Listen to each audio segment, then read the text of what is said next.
psychological operations serve any larger purpose, it would actually be to see what we're made of. Are we flimsy? Will we just flow into whatever the collective is doing? Or will we be able to see the value, appreciate the core things that are trying to be expressed in any movement, while still being able to navigate firmly through it?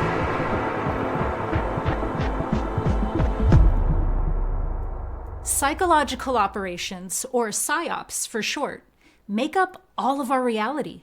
And yet, we typically only think of something being a Psyops when it comes to specific movements in the collective. So today, I'm going to be explaining exactly what a psychological operation is so that you can break free from all of them. Psychological operations used to be considered fringe or conspiracy theories.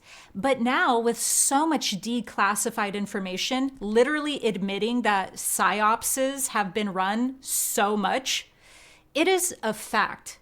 It is confirmed. So it is no longer up in the air. It is not an opinion.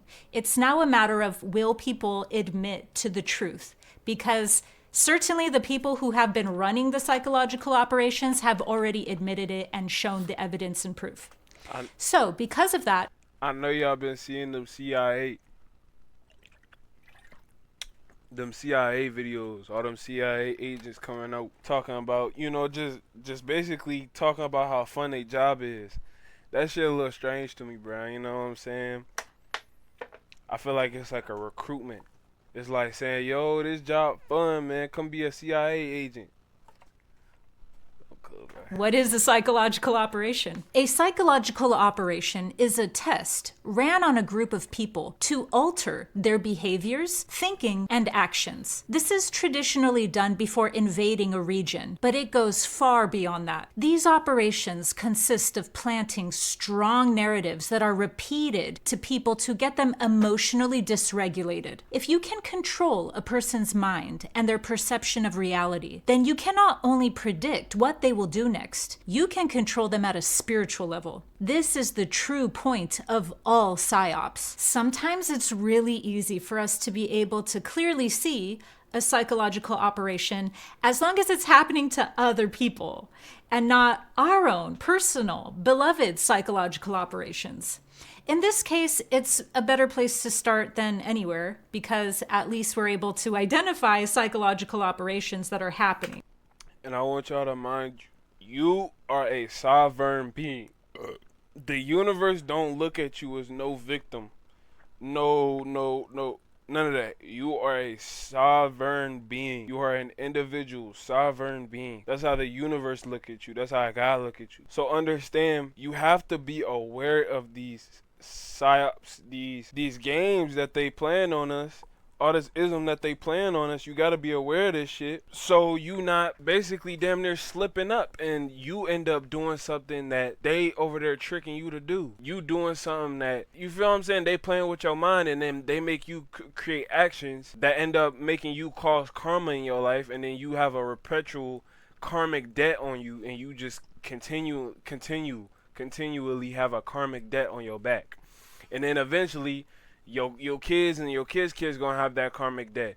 So you just gotta, this is the time now to be more aware of things like psyops, things like the game that's being played on us, bro. You gotta be more aware of this shit. But what we tend to block out from our awareness is the fact that we ourselves might be in a psychological operation. And that's because I want you to think of psychological operations as not just happening at a larger, more collective scale. That's just one of the areas of it. It happens in a customizable, personally tailored way to whatever group think you personally resonate with. So what this means is that at a certain point, it could tailor you so well that it fits you like a glove. That's when it's harder for us to be able to identify that we ourselves are in a psychological operation. In fact, it would take a lot of extraordinary willpower and integrity for us to notice our own psychological operations that we are in. when we can clearly see other people's, but then we can't break out of our own. And so what a psychological operation is at a spiritual level is everything. Just kidding. What it is at a spiritual level is a test. It is an experiment, which is why we hear a lot of things, whether in the fringe field, the conscious community, the spiritual community, any type of community that questions reality. That's why we hear so much about like, oh, it's an experiment, right? Have you ever heard that concept of like Earth being an experiment, or this reality being an experiment, or something at a large level being an experiment? Well, this experiment can be looked at as an existential test, or we could even look at it as spiritual initiation. Either way, what we're looking at is something that is testing our own ability within larger pressure or within larger movements. And so we can even look at it as almost imagine that your energy field can either be flimsy and go with the flow, even if that flow isn't a positive flow. Let's say your energy field is weak and flimsy, and so it's easily taken over into a group think, or evenly carried over into a movement. That can be the test. It could be like a psychological experiment at the soul level of like, will that being, will that soul be taken over by this really strong, attractive, appealing movement? Repeat what I said. We are sovereign beings at the end of the day. Our autonomy is our freedom. Understand that. Our autonomy, our individualism, our sovereignty is our freedom. As soon as you go subscribing to communities, what did she say? What was the... Will that being, will that soul be taken over by this really strong, attractive, appealing movement? Movements, things of that nature. When you give yourself away to it, you're damn near giving your autonomy and your sovereignty. Actually, you don't give away your sovereignty. You keep your sovereignty, but you're giving away your autonomy. Now, judging by how that movement is or that community is, you have to be cautious of what you do while you in it. Let's say that community says, everybody go harm somebody for the day. This is the extreme and it's very morbid, but I'm keeping it, you know what I'm saying? Let's say they say, oh, go harm somebody today. And because you fuck with this community so bad, you decide, all right, I'm going to harm somebody today. You don't even peep. You just gave away your whole autonomy. That wasn't even your thought. And at that, they play on your sovereignty. They play on your sovereignty and they make you do karmic acts or be around karmic people. And then you keep the wheel of karma going. You just have to be cautious. It's not bad to go into movements or communities, but you have to be very cautious on where you're why you're going into it, and what's going on all up in there. You see what I'm saying? Sometimes some communities, bro, like some communities, some movements, they probably don't align with everything that you about. You know what I'm saying? You probably stand for the same things, but you not all the way aligned with what they're aligned with. You not all the way resonant with what they're resonant with. So when you enter these movements, enter these communities, be mindful of yourself. I say that. Be mindful of yourself. Listen to yourself. If you feel that you're not resonant with that community, man, you gotta go. If you do feel like you're resonant with the community, man, stay. You cool. And we all have our own personal reasons for why we're attracted to some movements and we're not attracted to other movements. Resonate.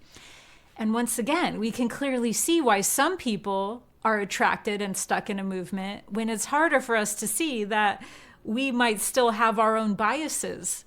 We might still have our own distortions, and therefore we can still get taken over just in a movement, a psychological operation that feels better to us.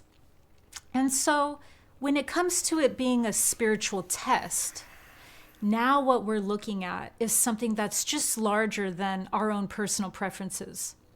We are literally now talking at the level of spiritual sovereignty. So let's explore reality being a giant experiment for one moment. If reality is just a giant experiment, then what's the point of the experiment? To run psychological operations to see if we'll act weird? To see if some larger force can make us act a certain way? Well, I would say that's actually one way we could look at reality. Now, obviously, reality itself is far more multidimensional. I don't just think it's an experiment to see if we'll act a certain way. But I think that's one really strong level of what's going on here. And if we look at reality as being an experiment, what we'll notice is that how you're interacting with people, how you talk to them, how they talk to you, all of that stuff, interaction, is all based off of a person behaving, talking, speaking a certain way because they really believe certain things. And we really believe certain things. So our beliefs and all of the things about our belief systems make us a specific version of ourselves so that we'll talk a certain way. We'll obviously behave and think a certain way to others, whether that's super angry or whether that's just very nice or whatever it is. Our beliefs, the psychological operations that are shaping our beliefs and ourselves, shape us in very real ways so that we become specific versions of ourselves. How would you be if you thought that there was nothing wrong in all of reality? That there were no external forces that were challenging us? You'd probably be a different version of yourself. And so whatever a person's belief systems are, shape not just the way they think, but the very real way that we behave and the very POV. real way. We don't see things as they are. We see things as we want them to be. That we take actions based off of those beliefs. So it's not just something that happens at a cerebral level. Psychological operations most definitely shape a person down to their core. And so when we're talking about psychological operations, it's not just these large movements. It's large movements. You know what I heard yesterday? I was watching this video from Charleston White, and I heard him say something. He was like, the man that controls image is the man that controls mind. Now, peep, the ego love to see. It's not a faith-based entity. It loves to see. It loves to see to believe it. Again, what you see is what you believe. Then that creates your perception. That creates your POV. So imagine if they plastered up on the walls this propaganda to your face. False information, propaganda, right? That propaganda becomes your belief. Then it becomes you kind of embody it. Once you embody it, it becomes your perception. As soon as that shit becomes your perception, at that point you don't see life as it is, you see it as that propaganda. Movements, but it's even down to whatever is most critically close and core to you. It is something that will shape the way that you view others and the world, and it'll be a script inside your subconscious, whether you're aware of it or not. So it does not have one specific side that it takes. And that's the most confusing thing for people to understand about psychological operations. It's that at a larger level, they act as these pendulums.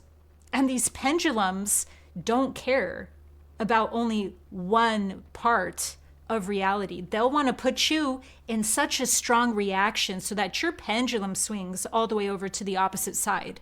Deregulated nervous system. The man that controls images controls the mind. If you can control the mind, or at least imagine you can control the mind and you deregulate people's nervous system. That's what makes people so controllable. You deregulate their nervous system, get them in a flight, survival mindset, so they nervous system don't get calm, and then you start controlling their minds through the phones with all this imagery and shit, all this propaganda, false information. Shit, half of it, bro, if you be on TikTok, bro, you don't even know what to believe anymore, bro. I stopped believing in a lot of shit nowadays because of AI. AI a motherfucker, bro. I ain't gonna lie. Who knows how long they been faking shit? This shit crazy, folks. I'm trying to. But that's also a psychological Oh, operation, man. to be so automative that your energy field just swings to the other side. Psychological operations don't just alter how we perceive reality. They physically sculpt us. We literally become a whole alternate What you believe is what you embody. You believe it long enough is what you put in your faith in it. personality of ourselves. For instance, imagine how much differently you would act if you were told your whole life that a spiritual figure was coming down from the sky on a white horse when the world ends. It would make you a very real alternate personality that speaks a certain way with certain influxes. And you take very real actions from this space. It comes in a whole package, not just a belief that we hold. Another example is there are psychological operations targeted at gender all of the time. And not just the non-binary movement, but also psychological operations to hyper-feminize women and to hyper-masculinize men. Anytime our actions can be controlled by the information we are receiving, rather than it coming from a conscious. Damn, she just made me, bro. She just made me realize, bro. There's so many damn psyops. If y'all don't know, bro, like black men get fetishized so much, but we ain't gonna talk about that. But I'm just letting y'all know that's another fucking psyop. Fetishizing as Negroes. And holistic space, we need to examine who benefits from it and how we even benefit from it. If we are honest about how we benefit from it, we can break through the frequency barrier of that psyop. So psyops work in many ways, not just one way. And when you react to a psyop by swinging all the way over into another psyop, that's still the pendulum laughing at us, because it's not any better to swing than it would be for physics to be able to push a leaf with wind. So there's no sovereignty in being still stuck inside a mindset of movement, of pendulums. So if psychological operations serve any larger purpose, it would actually be to see what we're made of. Are we flimsy? Will we just flow into whatever the collective is doing, whatever our personal collective is doing? Or will we be able to see the value, appreciate the core things that are trying to be expressed in any movement, while still being able, with our own spiritual sovereignty and our own nuance, to navigate firmly through it? I hope this has helped bring more spiritual sovereignty. Make sure to subscribe. At the end of the day, bro, what we gotta realize is, bro, you gotta come from all angles with detachment, bro. Attachment is the real reason why motherfuckers get caught up in these psyops and move further away from their own sovereignty, their own power. It's because of attachment, bro. It's because of attachment to identity. I feel like identity itself is damn near a psyop. You see what I'm saying? Because there's always a community for your identity, what you identify as. It's always a community for that shit, and it's always a movement for that shit, and you know, those things could be created as psyops. So this is like, bro, like, you have to come from, I'm not saying it's not okay to have an identity. We still got to live this human experience at the end of the day. But while you move through this human experience, it is very important to be detached. Look at things as they are and not what you believe them to be or what you want them to be. Look at them as they are. Not bad, not good, neutral. Look at shit for what it is. Not overthinking it. None of that shit, bro. Just look at it for what it is. Detach. Detach from identity. Detach from attachment. All that shit leads to suffering. to my channel for higher